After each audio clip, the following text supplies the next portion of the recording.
Part కంటిన్యూషన్గా ఉంది. So ఒక part చూస్తే ఫస్ట్ పార్ట్ నచ్చితే సెకండ్ పార్ట్ అయితే పక్కా చూడాలి, ప్రతి ఒక్కరు చూడాలి. సూపర్ ఉంది అన్న. అనుపమ యాక్టింగ్ కూడా చాలా బాగుంది. మధ్యలో రాధిక కూడా వస్తుంది కాసేపు. సో పక్కా చూడాలి సినిమా అయితే అందరు. అంటే రెండు కంటిన్యూషన్ అన్న, సేమ్ ఎనర్జీ ఉంటుంది ఫుల్. అసలు రెండు సేమే. పార్ట్ 1 పార్ట్ 2 కంపారిజన్ ఏం లేదు. పార్ట్ 1 మీద కొంచెం డిపెండ్ ఉంటుంది.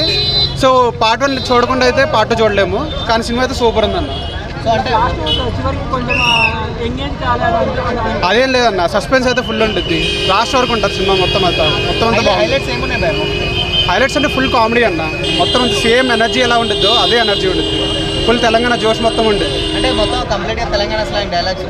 ఉన్నాయి. అంటే అలా ఏం లేదన్న. ఇప్పుడు ప్రతి ఒక్కరి లాంగ్వేజ్ ఏముందన్న, బాగా కనెక్ట్ అవుతుంది. అంటే ఇప్పుడు టిల్లు తెలంగాణ నుంచి కాబట్టి ఆ లాంగ్వేజ్ ఎక్కువ యూజ్ చేస్తారు తప్ప ప్రాబ్లం అయితే ఏం లేదు. మిగతా సినిమా అయితే సూపర్ ఉంది. చూడొచ్చు, అంటే 2-3 కిస్సులు తప్ప మిగతా అంతా చూడొచ్చు, పెద్దగా ఏం లేదు. అంటే నార్మల్గానే ఉంది. అంటే సినిమా బట్టి ఇంకా రోల్ బట్టి చేస్తారు తప్ప ఇంకా అంతకుమించి ఇంకేం లేదు. ఒక మాటలో ఏం చెప్తారు? సినిమా అయితే సూపర్ ఉంది. టిల్లు అని పక్కా నచ్చితే టిల్లు 2 కూడా పక్కా చూడాలి, టిల్లు స్క్వేర్ కూడా. సో ప్రతి ఒక్కరిని చూడాలని చెప్తారు.